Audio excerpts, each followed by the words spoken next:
Imagine spending millions of dollars to pump like 1 million tons of carbon into this massive underground vault to save the planet. Right? Sounds like a huge win. Exactly. You feel incredibly proud of the investment. You know, the math looks totally perfect on your corporate balance sheet. But now imagine waking up the next morning to realize the vault's door was made of wet paper. Oh, wow. Yeah, and a severe storm is rolling in. That precarious scenario is, it's essentially what we are currently doing with global soil carbon. The comparison is honestly uncomfortably accurate. Because the current global market, it really treats soil simply as a passive storage locker. You know, just a place to stuff as much carbon as physically possible. Just packing it in. Right. But the underlying framework doesn't account for the structural integrity of that locker at all. We are completely fixated on the quantity, the sheer weight of the carbon, without rigorously evaluating its quality or its durability. And that's exactly why we are looking at this really fascinating draft article today. It's titled Soil Carbon Resilience, Moving Beyond Tonnage and Land-Based Climate Mitigation. And their entire mission is to unpack why our current global obsession with counting tons of soil carbon is dangerously flawed, and to explore a new framework that treats soil not as a storage locker, but as a living, resilient system. Which is a crucial shift in perspective. Okay, let's unpack this. Because whether you are, looking at corporate net zero claims, or maybe you're interested in regenerative agriculture, or you just want to understand real climate solutions, this deep dive is going to completely change how you view a patch of dirt. We really have to start by understanding the magnitude of the issue here. I mean, soils are among the largest terrestrial carbon pools on the planet. Right, they hold a massive amount. They do. But for centuries, human agricultural expansion, so widespread plowing, deforestation, overgrazing, that has released massive amounts of that stored carbon right back into the atmosphere. Yeah. So we have what scientists call a massive global soil carbon debt. And reversing that trend is critical for natural climate solutions and, well, emissions reductions. Right. And right now, the whole market relies on auditors doing what's called MRV, right? Measurement, reporting, and verification. Exactly. Basically, it's the carbon world's accounting system. And they use these MRV methods and greenhouse gas inventories to track stock changes, which, I mean, they're incredibly efficient at counting tons of CO2 equivalent. They are very good at the math. Right. But reading through the research, there's a glaring oversight in this approach. Yeah, the oversight is the inherent reversibility of those carbon stocks. Even the IPCC notes this explicitly.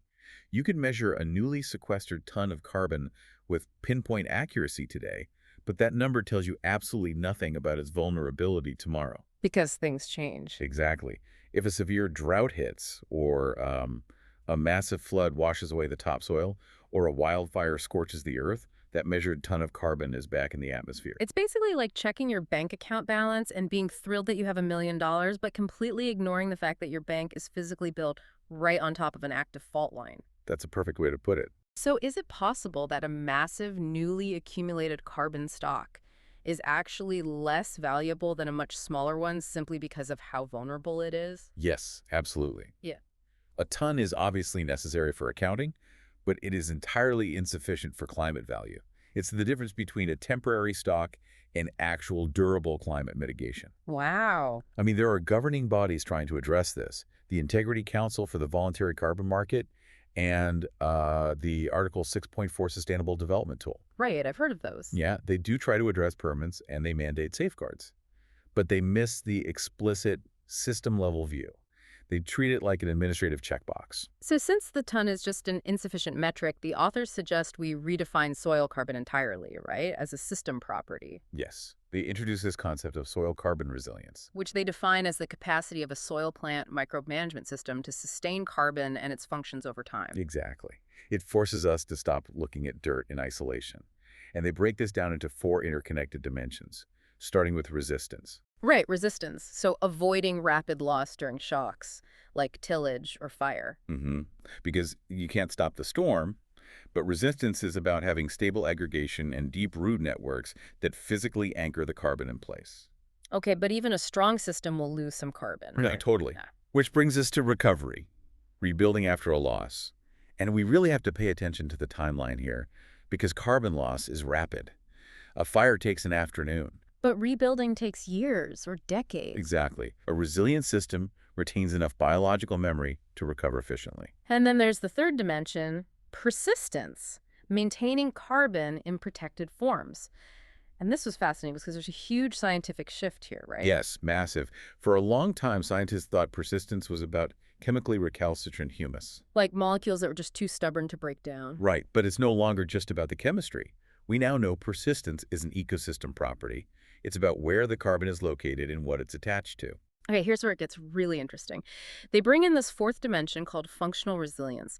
The idea of carbon for soils, not soils for carbon. If we Yes. think about this like hiring an employee, you don't just want them physically stored in the office building, right? Which Yeah. is basically what measuring a ton is doing. Right, they're sitting at a desk doing nothing. Exactly. You want them actively doing work, regulating water, cycling nutrients, supporting the whole I ecosystem. love that analogy. This framework completely shifts carbon from being a passive climate accounting commodity to an active contributor to sustainability. Okay, so now that we understand the four dimensions, we need to look under the hood. What are the actual mechanics creating this resilience? Because carbon inputs like roots or cover crops, they don't just automatically become durable, do they? No, inputs are just the raw materials. They only become durable based on protection mechanisms. Like physical aggregates. Yes, physical aggregates that trap carbon, mineral surfaces where carbon chemically bonds to clay, and bioturbation worms and roots dragging carbon deep underground. And this brings up a crucial scientific distinction, the difference between particulate organic matter, or POM, and mineral-associated organic matter, MAOM. This is vital. So think of POM like cash in your wallet. It's easy to get, it's great for day-to-day transactions in the soil, but it is incredibly easy to lose. That's spot on. POM is mostly tiny fragments of partially decomposed leaves and roots. It spikes quickly when farmers increase inputs, but it has totally different vulnerabilities. The moment a plow hits the soil and introduces oxygen, microbes eat it, and that POM gas is gone. Back into the atmosphere. Exactly. But MAOM, mineral-associated organic matter, is different. If POM is cash, MAOM is money-locked in a multi-generational trust fund. I like that. Yeah, it takes very specific conditions to set up, but once carbon bonds to those microscopic mineral particles, it is incredibly secure. It has a completely different turnover rate and management response. But carbon isn't just lost as CO2, right? It escapes in other ways. Right, it escapes as methane if the soil gets flooded, or through leaching into groundwater, or just physical erosion. Which brings us to something that really struck me in the research. Management continuity. They list social governance as a literal mechanism of storage. Yes, they do. Wait, so even if the biology and physics are absolutely perfect, a poorly designed one-year carbon offset contract could render the whole system completely vulnerable. What's fascinating here is that human governance and social conditions literally sustain the biological and physical processes. Carbon persistence isn't just biogeochemistry, it's social science. Wow. Favorable soil texture means absolutely nothing if land tenure is insecure. If the financial incentives vanish, a farmer might have to revert to heavy tilling just to survive. The physical protections shatter, and the carbon is lost. That is wild. So Yeah. knowing those mechanics, how does this actually disrupt the current industries relying on soil carbon, like the carbon markets, for example? Well, it helps auditors differentiate between carbon that is merely counted on spreadsheet and carbon that is actually ecologically durable. That seems like a big deal for restoration efforts, too. Huge, because it shifts the focus to protecting vulnerable, high-value stocks that already exist, like ancient wetlands and peatlands. Rather than just trying to build new ones. Exactly. Avoided loss is massive here. And for sustainable agriculture, it grounds initiatives like the 4 per 1,000 soil carbon strategy in actual biophysical limits and production realities. Yeah, treating agricultural fields purely as like offset surfaces for corporate carbon markets, it's like replacing a thriving, diverse rainforest with a sterile pine plantation just to harvest timber. Right. You completely miss the point of the ecosystem. If we connect this to the bigger picture, it aligns perfectly with major policies, like the Kunming-Montreal Global Biodiversity Framework, specifically Target 8. Okay, what does Target 8 say? Basically, a project that increases carbon tons but degrades habitat or local water supplies is not sustainable carbon.